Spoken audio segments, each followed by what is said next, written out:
going on, guys? Garrett here with RAS Group, back with another video. Today, we're talking about which sights should you be using. Red dots, iron sights. So let's talk about it. So I'm going to give you guys kind of my little bit of a backstory when it comes to running dots or irons and what my journey entailed and tell you where I'm at now. About a year ago, March of 2022, I was invited down to Florida by Willie, a dear friend of mine from Tampa Firearm Solutions, to help instruct a course.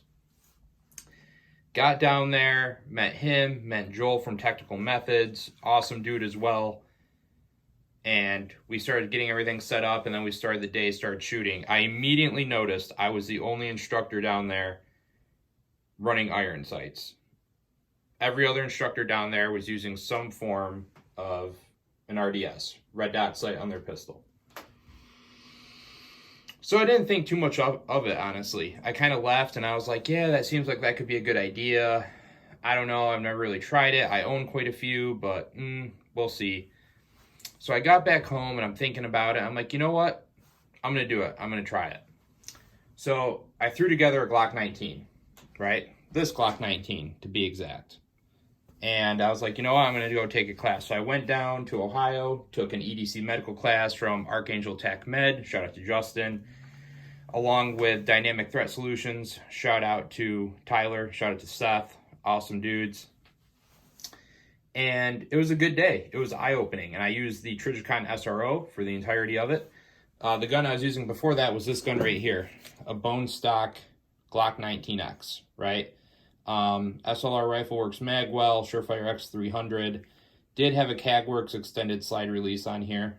Since changed it out because I don't use this gun very much anymore. So I got done with that course and I was like, all right, well, I didn't shoot horribly. I didn't shoot great, didn't shoot my best, but I didn't shoot horribly. And I came home, went back to the drawing board, started dry firing more dry fire, more range time. And now I'm at the point I'm at where I am strictly running a RDS as my primary sighting system on a pistol. Now I'll tell you why. One, it's much more intuitive to the human brain and how we aim at things. My buddy Jake over at Bull Creek Strategic, we talked about this a little bit. And he kind of gave me a better way to explain it than what I was explaining it. So I stole this explanation from Jake, really good dude. The human mind processes things better by being threat focused as opposed to sighting system focused, right? Because when you use a dot, you know, an RDS on a handgun, you're not focusing on the dot.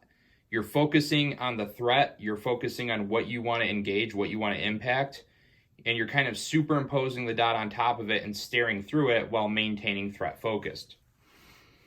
With iron sights, such as these, which are a decent pair of iron sights, don't get me wrong. These are from Terran Tactical, just a blacked out rear, fiber optic front. And what I've noticed is whenever I use these, right, I pick up the red a little bit better, a little tidbit right there. Not what you came to watch the video for, sorry. But with iron sights, we have to line up our rear, our front, and then our threat. We have to blur out our threat in our rear, and we're focusing on this middle focal plane, right? Kind of a little bit of a mind fuck. So that being said, huge benefit given with the RDS, where we're focused on one thing, not three, and it's giving us, you know, it's obviously it's not a fad, it's an actual development, actual progression, because more and more people are switching to it and staying there. The other thing I'll say is knowing your holds and being able to account for your holds are a lot easier, in my opinion, with an RDS. Whether you're looking at being inside of your zero distance and having to account for, you know, your zero in relation to that slight height over bore, being inside of whatever distance you zeroed your gun at, all the way out to accounting for, you know, elevation beyond your zero distance. If we're talking yards up to like, you know, 75, 100, 120, whatever. With iron sights and having to still focus on your middle focal plane, blur out what you want to impact, which at distance is extremely hard to do. I believe red dot sight, again, comes in as a winner. And we all know from that Dickinson kid at that mall, you may have to make some longer shots than what you probably practice at or average or practice at on the average basis, right? Just something to think about. As far as that goes, I 100% I'm still running an RDS. I use it for work now. Even more and more cops are switching to using an RDS as their primary sighting system for work. An RDS will not fix shitty shooting. An RDS will not fix a bad grip, a bad draw, a bad trigger manipulation. If anything, an RDS is going to show you how bad your grip, your draw, your trigger manipulations are under dry fire and just throughout practice and using it, because if you do not properly present your pistol upon drawing, upon getting up on threat, and you're fishing for that dot, you know something that you're doing is wrong. The mechanical object is not wrong. It's not plotting against you. It doesn't have a hidden agenda. It's you doing something that you shouldn't be doing. So that being said, all that being said, 100%, I think this is the way now. However, you should still understand and know how to use iron sights, because you're not always guaranteed to be fighting with your gun, right? That's something not a lot of people talk about or think about, but you know, shit happens in a mass casualty incident or in any shit sandwich. There is a possibility that you drop and lose your gun, right? Whether it's through a combatives encounter, running, diving into safety, whatever it may be, right?